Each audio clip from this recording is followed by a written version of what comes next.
శివపార్వతుల నివాసమైన కైలాసములో పార్వతీదేవికి దగ్గరగా ఆప్తులు వంటివారు ఎవ్వరూ లేరు.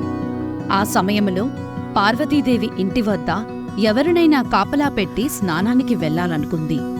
కాని ఎవ్వరూ లేరని బాధపడుతూ ఆమె స్నానానికి తెచ్చుకున్న పసుపు నుండి ఒక విగ్రహాన్ని తయారుచేసి ప్రాణం పోస్తుంది. చాలా ఇష్టంతో ఆ విగ్రహమూర్తిని తన కుమారుడిగా భావించి ఎంతో మురిసిపోతుంది.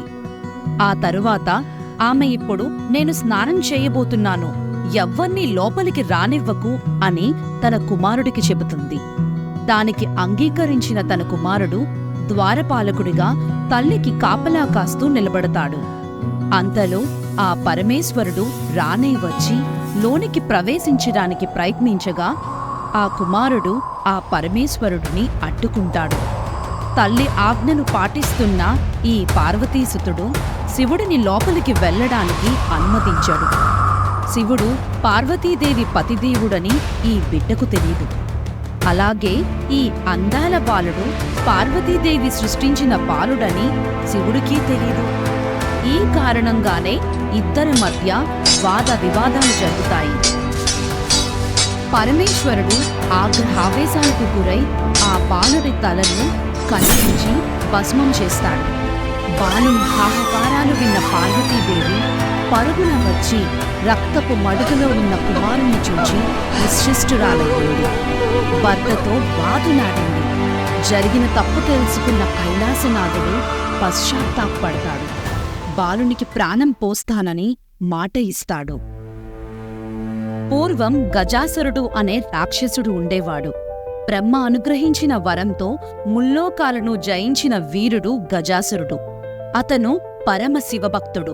శివారాధన లేనిదే అతని రోజు సంపూర్ణమయ్యేది కాదు. నిత్యం శివారాధన చేసిన గజాసురునికి ఏదో లోటుగానే ఉండేది. ఎంతైనా రాక్షసుడు కదా, శివుని ఆరాధించడమేంటి? ఆయనను తనలోనే నిలుపుకోవాలన్న ఆశ అతనిలో పుట్టింది. అంతే, వెంటనే శివుని గురించి ఘోరమైన తపస్సును ఆచరించడం మొదలుపెట్టాడు. భక్తవత్సలుడైన శివుడు ప్రత్యక్షం కాగానే నిన్ను వీడి వేరుగా ఉండలేకపోతున్నాను, ఈ భక్తుణ్ణి కరుణించి ఇక నుంచి నా శరీరంలోనే ఉండిపోమని కోరుకున్నాడు శివుడిని. భోళాశంకరుడైన శివుడు అలాగే గజాసురుని గర్భంలో కొలువుండిపోయాడు. శివుడు లేని ముల్లోకాలు అల్లకల్లోలమైపోయాయి. ఆయన గురించి వెతికిన ప్రమాదగణాలు వెతికి వెతికి అలసిపోయాయి. చివరికి పరమేశ్వరుడు ఎక్కడ ఉన్నాడో పార్వతీదేవికి తెలియవచ్చింది. కాని ఇప్పుడేం చేసేది? అతను చూస్తేనేమో బలాపరాక్రమవంతుడైన రాక్షసుడు.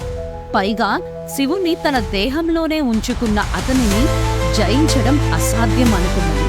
ఇక ఏం చెయ్యాలో దిక్కుతోచని పరిస్థితుల్లో పార్వతీదేవి విష్ణుమూర్తిని ఆశ్రయించింది. విషయాన్ని విన్న విష్ణుమూర్తి బ్రహ్మది దేవతలతో కలిసి ఒక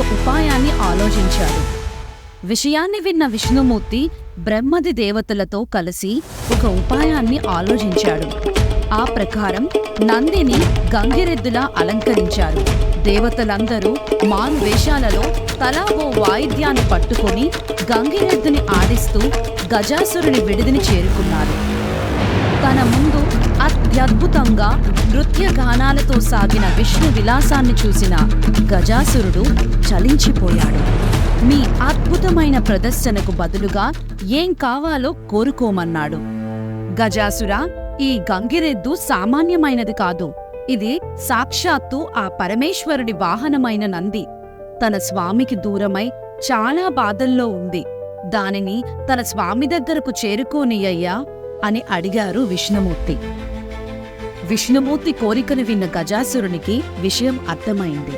వీరంతా తనలో ఉన్న పరమేశ్వరుని తిరిగి తీసుకు వెళ్లడానికే వచ్చారని బోధపడింది. శివుడు కనుక తన శరీరాన్ని చీల్చుకుని బయటికి వస్తే తనకి మృత్యువు తప్పదు. పరమేశ్వరా, నాకు చావు దగ్గర పడిందని తెలిసిపోయింది. కాని నిన్ను వదిలి ఉండటానికి మనసు అంగీకరించడం లేదు. అందుకని ఇకపై నా చర్మాన్ని నువ్వు ధరించు, నా శిరస్సును ముల్లోకాలు పూజించేలా అనుగ్రహించు అని వేడుకున్నారు. శివుడు అప్పుడు తదాస్తు అనగానే నంది తన పొట్టను చీల్చి అందులోని శివుడు బయటకు వచ్చేందుకు అనుమతించారు గజాసురుడు.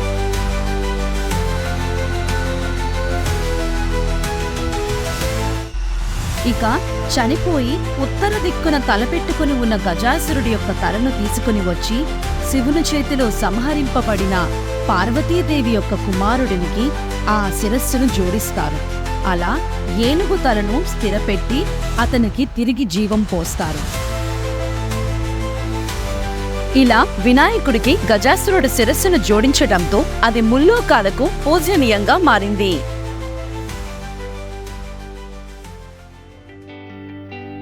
లంబోదర ఫ్రెండ్స్ సర్కిల్ వారు వినాయక చవితి సందర్భంగా ప్రతి సంవత్సరం విజయవాడలో అతిపెద్ద విగ్రహాన్ని ప్రతిష్ఠించి ఎన్నో గొప్ప కార్యక్రమాలను నిర్వహించి ఈ నవరాత్రులు ఎంతో అంగరంగ వైభవంగా సంబరాలు చేస్తారు.